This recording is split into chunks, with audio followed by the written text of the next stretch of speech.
You're making money. Your income is growing, your schedule is full. On the surface, everything looks exactly the way it's supposed to look.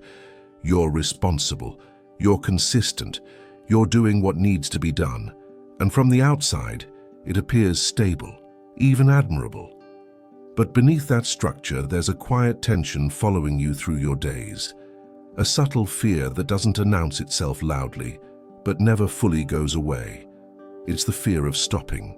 Not because you don't want rest, but because you're not sure who you would be without the momentum. You keep moving, not always because you want more, but because slowing down feels dangerous. At some point, making money stopped being just a practical need and became emotional insurance. Proof that your life makes sense, proof that your sacrifices weren't mistakes, proof that the pressure you live under is justified. And once money takes that role, stopping feels like risk. If you pause, the questions get louder. Questions you've been avoiding by staying busy. Questions about meaning, direction, and whether the life you're maintaining actually belongs to you. So you keep going. Not always driven by ambition, often driven by fear of what silence might reveal. The fear isn't that you'll fail if you stop. The fear is that you'll realize you've been running without direction. Because when productivity becomes your identity, rest feels like weakness. Reflection feels like regression. And slowing down feels like losing ground even when you're exhausted. You tell yourself that once you reach the next level, things will ease up. That peace is waiting just a little further ahead, but the finish line keeps moving. And the pace that once felt temporary slowly becomes permanent. You don't feel broke, but you don't feel free either. You feel locked into a rhythm you didn't consciously choose. Bills, expectations, goals, responsibilities, all stacked on top of each other, forming a life that runs itself. And you're afraid to step away because everything depends on you continuing to earn, continuing to perform, continuing to prove that you're valuable, not to others, but to yourself. Because when money becomes the measure of your worth, stopping feels like disappearing. What no one tells you is that fear doesn't always come from lack. Sometimes it comes from attachment. Attachment to a lifestyle, to an image, to the version of yourself that survives by staying busy. You're not scared of losing money as much as you're scared of losing identity. Who are you if you're not producing? Who are you if you're not chasing the next milestone? Who are you if you're not optimizing every hour? These questions feel uncomfortable, so you stay distracted, you stay productive, you stay moving. And the world rewards that. People praise discipline, hustle, consistency. No one questions the cost as long as the results look good. So you learn to ignore the signals, the fatigue that sleep doesn't fix, the restlessness that follows you even on days off, the feeling that life is happening somewhere else while you're busy maintaining structure. You tell yourself this is adulthood, that this is normal, that everyone feels like this, and maybe they do. But common doesn't mean healthy. The truth is, you didn't start making money to feel trapped.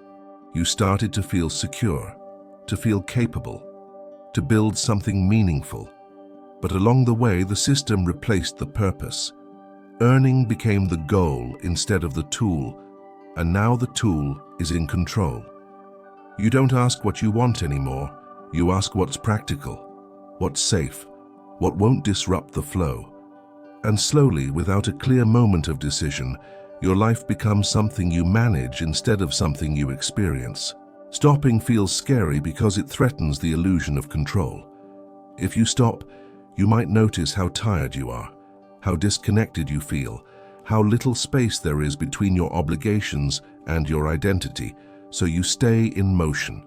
Because motion numbs awareness. As long as you're moving, you don't have to feel the weight of what's missing. But movement without direction doesn't lead to freedom. It leads to exhaustion. You may think that if you slow down, you'll lose momentum. That ambition will fade. That discipline will disappear. But that fear comes from a misunderstanding. Slowing down doesn't erase drive. It reveals intention. It forces you to ask why you're pushing in the first place. And those answers are uncomfortable when you've been using productivity as protection. Because if the answer is, "I don't know anymore," then something needs to change. And change feels risky when your life is built around consistency. Money intensifies this fear because it creates dependency. Not just financially, but psychologically. When your sense of progress is tied to income, rest feels undeserved, presence feels inefficient, and joy feels like a distraction.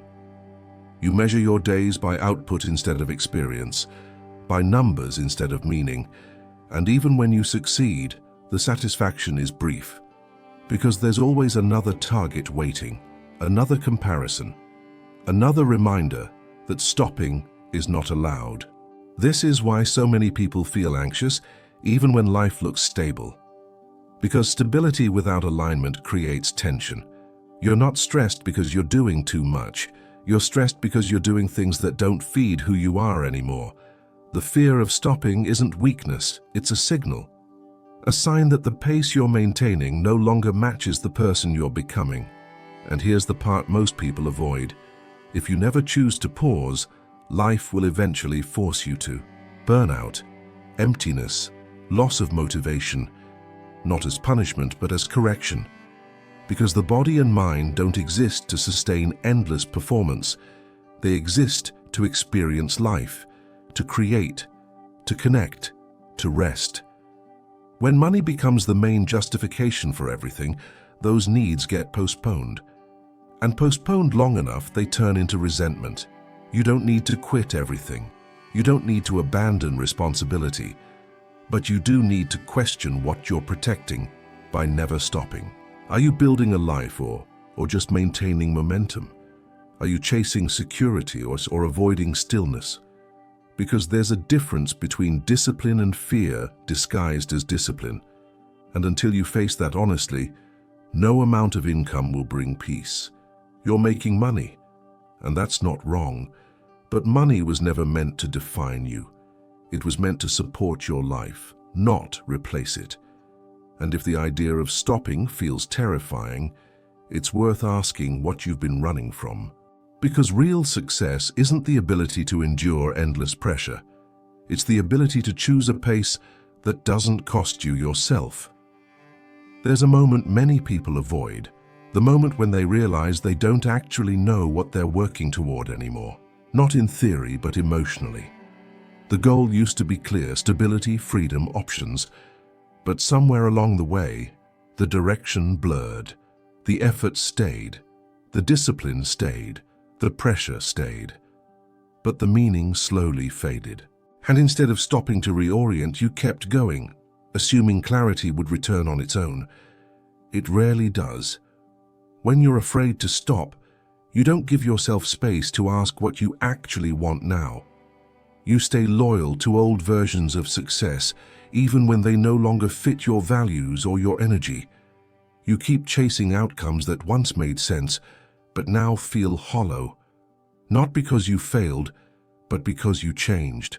And growth without re-evaluation often turns into self-betrayal. You're not behind, you're just out of alignment. The fear of stopping is also the fear of confronting time, because when you slow down, you notice how fast life is moving, how years pass while routines stay the same, how moments blur together when every day is optimized for output. Stopping forces awareness, and awareness makes it impossible to ignore the question: if nothing changes, will this life still feel meaningful in 10 years? So you stay busy, you fill the space, you delay reflection. But reflection doesn't disappear, it waits. And the longer you avoid it, the louder it becomes. That's when people start feeling restless for no clear reason, irritable, disconnected. Not because something dramatic is wrong, but because something essential is missing: direction, presence, ownership over their time. Money gives structure, but it doesn't give purpose. It can buy comfort, but it can't replace alignment. And when income becomes the reason you tolerate a life that feels off, you slowly train yourself to ignore your own signals. You learn to override intuition with logic, to dismiss dissatisfaction as weakness, to treat emotional discomfort as a problem to be solved instead of information to be understood. The danger isn't that you'll stop and fail. The danger is that you'll never stop and never realize you were allowed to choose differently. That you'll keep earning, accumulating, progressing, while quietly disconnecting from yourself. Because success without presence doesn't feel like winning. It feels like maintenance, like holding something together that's already empty inside. Real control isn't the ability to keep going at any cost. It's the ability to pause without everything falling apart, to step back and ask if the structure you're maintaining still supports who you are, to redefine success before burnout does it for you. That kind of clarity doesn't come from speed. It comes from honesty. You're making money, you've proven you can survive.